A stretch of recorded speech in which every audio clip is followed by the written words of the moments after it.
Hi hello, ഇന്നൊരു easy and ടേസ്റ്റിയസ്റ്റ് നമ്മുടെ butter ചിക്കൻ്റെ റെസിപ്പി നോക്കാം. റെസിപ്പി എന്ന് പറയുമ്പോൾ നമ്മൾ സാധാരണ ചിക്കൻ മാരിനേറ്റ് ചെയ്യുന്ന പോലെ മാരിനേറ്റ് ചെയ്യുക. ഇച്ചിരി കർഡും നാരങ്ങ നീരും മാത്രമാണ് അധികമായിട്ടുള്ളത്. ബാക്കിയെല്ലാം മസാലയും നമ്മുടെ ജിഞ്ചർ ഗാർലിക് പേസ്റ്റും എല്ലാം സെയിം തന്നെയാണ്. അങ്ങനെ എല്ലാം വെച്ചൊന്ന് മാരിനേറ്റ് ചെയ്ത് മാറ്റി വയ്ക്കുക. അതിനുശേഷം നമുക്ക് വേണ്ടത് വറ്റൽമുളക്, സവാള, തക്കാളി, വെളുത്തുള്ളി, പിന്നെന്താ നമ്മുടെ കാഷ്നട്ട്. ഇത്രയാണ്. വളരെ സിമ്പിളായിട്ടുള്ളൊരു പ്രൊസീജിയറാണ് കേട്ടോ ഞാൻ കാണിക്കുന്നത്. എന്നിട്ടൊരു പാൻ വയ്ക്കുക, അതിലേക്ക് ബട്ടറും കുറച്ച് ഓയിലും കൂടി ഒഴിച്ച് ജസ്റ്റ് ഒന്ന് മെൽറ്റ് ആകുമ്പോഴത്തേന് സ്പൈസ് ഇടണം. പിന്നെ നമ്മുടെ ഒരിക്കലും ബട്ടർ ഇടുമ്പോഴത്തേന് നമ്മൾ ഹൈ ഫ്ലെയിമിൽ വെച്ചിട്ടിടാൻ പാടില്ല, ബട്ടർ അങ്ങ് കരിഞ്ഞു പോകും. അതാണ് ലോ ഫ്ലെയിമിൽ ഇട്ടിട്ട് വേണം ബട്ടർ ഇടാൻ. അങ്ങനെ സ്പൈസൊക്കെ ഇട്ട് അത് ജസ്റ്റ് ഒന്ന് അതിൻ്റെ സ്മെല്ലൊന്ന് മാറുമ്പോഴത്തേനും, പച്ചമണം മാറുമ്പോഴത്തേനും 1-2 മിനിറ്റിൻ്റെ ആവശ്യം വരത്തുള്ളൂ കേട്ടോ. അത് മാറുമ്പോഴത്തേനും സവാള, അത് കഴിഞ്ഞിട്ട് നമ്മുടെ ഗാർലിക്ക് ഇടണം. ഇട്ട് ജസ്റ്റ് ഒന്ന് സോട്ട് ചെയ്തിട്ട് ഉടനെ നമുക്ക് തക്കാളിയും വറ്റൽമുളകൊക്കെ ഇടാം. അങ്ങനെ എല്ലാം കൂടി ഇട്ടൊന്ന് സോട്ട് ചെയ്യുക. വേണമെങ്കിൽ ഈ സമയത്ത് നമുക്ക് ഇച്ചിരി ചൂടുവെള്ളം ഒഴിച്ച് അടച്ച് വെച്ച് വേവിക്കാം. ഞാൻ ഇപ്പം അങ്ങനെ ചെയ്യുന്നില്ല. അല്ലാതെ തന്നെ ആവശ്യത്തിന് ഉപ്പിട്ട് സോട്ട് ചെയ്തെടുക്കുന്നേ ഉള്ളൂ. അങ്ങനെ ആവശ്യത്തിന് ആദ്യം നമ്മുടെ ഇത്രയും ഇൻഗ്രീഡിയൻസ് ഏതൊക്കെയാണ്: സവാള, തക്കാളി, നമ്മുടെ വറ്റൽമുളക്, ഗാർലിക്ക് എല്ലാം കൂടി ഇട്ട് ആവശ്യത്തിന് ഉപ്പും ഇട്ട് ബട്ടറിൽ നല്ലോണം സോട്ട് ചെയ്ത് എടുക്കണം. അപ്പോൾ ഇത്രയാണ് ആദ്യത്തെ സിമ്പിൾ പ്രൊസീജിയർ എന്ന് പറയുന്നത്. നമുക്ക് സെയിം പാനിൽ തന്നെ ഫുള്ളായിട്ട് നമുക്ക് ചെയ്തെടുക്കാം. ഒരുപാട് പാനോ കാര്യങ്ങളോ ഒന്നും ഇല്ലാതെ തന്നെ ചെയ്തെടുക്കാൻ പറ്റുന്നൊരു വളരെ ഈസി ആയിട്ടുള്ളൊരു റെസിപ്പിയാണ് കേട്ടോ.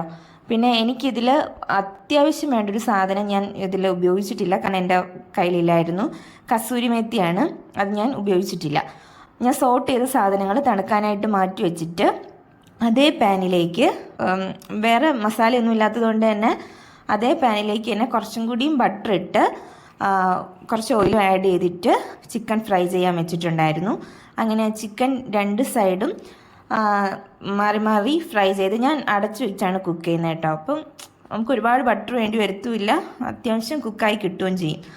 അത് കഴിഞ്ഞിട്ട് അടുത്ത് ഫ്രൈ ചെയ്ത ചിക്കനും മാറ്റി വെച്ചിട്ട് അതേ പാനിലേക്ക് തന്നെ കുറച്ച് ബട്ടർ ഇട്ടിട്ട് നമ്മുടെ ഗരം മസാല, മഞ്ഞൾപ്പൊടി, കുറച്ച് മല്ലിപ്പൊടി, ഇത്രയും സാധനം ഇട്ടിട്ട് ഒന്ന് പച്ചമണം മാറുമ്പോഴത്തേന് നമ്മൾ നേരത്തെ തണുക്കാൻ മാറ്റി വെച്ച സാധനമില്ലേ, നമ്മൾ സവാളയും തക്കാളിയൊക്കെ കൂടി അത് നല്ലോണം പേസ്റ്റാക്കി അരച്ചെടുത്തിട്ട് ഇതേ ബട്ടറിലേക്ക് തന്നെ ഇട്ട് കൊടുക്കുക.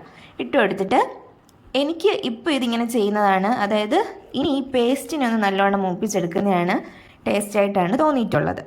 അപ്പോൾ ഞാൻ ആ പേസ്റ്റ് നല്ലോണം മൂപ്പിക്കുന്നുണ്ട്.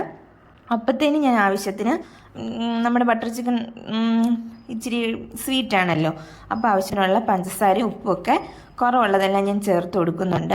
അങ്ങനെ ഇത് അത്യാവശ്യം നല്ലോണം മൂത്ത് മീൻസ് വയന്ന് വരുമ്പോഴത്തേന് ആവശ്യത്തിന് ചൂടുവെള്ളം ഒഴിച്ച് അടച്ച് വെച്ച് തിളപ്പിക്കണം. ഇതൊരു നമ്മൾ നല്ലപോലെ സോട്ട് ചെയ്തിട്ടുണ്ടെങ്കിൽ, അതായത് നമ്മൾ ഈ പേസ്റ്റ് നല്ലോണം നമ്മൾ മൂപ്പിച്ചിട്ടുണ്ടെങ്കിൽ വെള്ളം ഒഴിച്ച് ജസ്റ്റ് ഒന്ന് തിളപ്പിച്ച് അതിൻ്റെ ആവശ്യത്തിന് കുറുകലാവുന്ന സമയത്ത് നമുക്ക് ചിക്കൻ പീസ് ഇട്ട് കൊടുക്കാം കേട്ടോ. നമ്മൾ നേരത്തെ ഫ്രൈ ചെയ്ത് വെച്ചിരുന്ന ചിക്കൻ പീസ് നമ്മുടെ കൂട്ടിലേക്ക് ഇട്ട് കൊടുക്കുക. എന്നിട്ട് പിന്നെയും ഒരു കുറച്ച് നേരം നമ്മുടെ അരപ്പൊക്കെ ഒന്ന് പിടിക്കാൻ വേണ്ടിയിട്ട് മൂടി വെച്ച് കുക്ക് ചെയ്യണം. മൂടി വെച്ച് ഈ സമയത്ത് കസൂരി മേത്തി കയ്യിലുള്ളവർ ഇടണം കേട്ടോ. എൻ്റെ അടുത്ത് ഇല്ലാത്ത കാരണം ഞാൻ ഇട്ടിട്ടില്ല. ഇത് ജസ്റ്റ് ഒന്ന് തിളച്ച് പാകത്തിന് കുറുവലൊക്കെ ആകുമ്പോഴത്തേന് പിന്നെ ആഡ് ചെയ്യാനുള്ള സാധനമാണ് ടൊമാറ്റോ സോസ്. ഇത് ഓപ്ഷണലാണ്, കയ്യിലുണ്ടെങ്കിൽ മാത്രം ആഡ് ചെയ്യുക. കെച്ചപ്പോ സോസോ ഒക്കെ ആഡ് ചെയ്യുക. കുറച്ച് ഒരു 1-2 സ്പൂണേ ഞാൻ ആഡ് ചെയ്തിട്ടുള്ളൂ. പിന്നെ ബോൺലെസ് ചിക്കനാണ് സാധാരണ എടുക്കാറ്. ഞാൻ ഇപ്പോൾ ബോൺ ഉള്ള പീസാണ് എടുത്തേക്കുന്നത് കേട്ടോ ബട്ടർ ചിക്കന്. അത് കഴിഞ്ഞിട്ട് ഫ്രഷ് ക്രീം സ്കിപ്പ് ചെയ്യാം. ഫ്രഷ് ക്രീം ഇല്ലാത്തവർക്ക് പാലൊഴിച്ചാലും മതിയാവും. എനിക്കിപ്പം ഉള്ളത് കൊണ്ട് ഞാൻ ആർഭാടിച്ച് ഒഴിച്ചിട്ടുണ്ട്. ഫ്രഷ് ക്രീമും മല്ലിച്ചപ്പ് ഉണ്ടായിരുന്നു, അതുകൊണ്ട് മല്ലിയില ഇട്ടിട്ടുണ്ട്. മല്ലിയിലയും കസൂരി മേത്തിയൊക്കെ പ്രധാനപ്പെട്ട സാധനങ്ങളാണ് കേട്ടോ ഇതിന് ടേസ്റ്റ് കൊടുക്കുന്നത്. അപ്പോൾ ഇത്രയേ ഉള്ളൂ. വളരെ സിമ്പിളായിട്ട് ഒരേ പാനിൽ നമുക്ക് ഫ്രൈ ചെയ്ത് സോട്ട് ചെയ്ത് ബട്ടർ ചിക്കൻ കുക്ക് ചെയ്തെടുക്കാൻ പറ്റും. അപ്പോൾ ഇത് എല്ലാവരും ഒന്ന് ട്രൈ ചെയ്ത് നോക്കുക. ഇഷ്ടപ്പെടുവാണെങ്കിൽ അറിയിക്കണേ. അപ്പോൾ ഇത്രയേ ഉള്ളൂ, ബട്ടർ ചിക്കൻ റെഡി.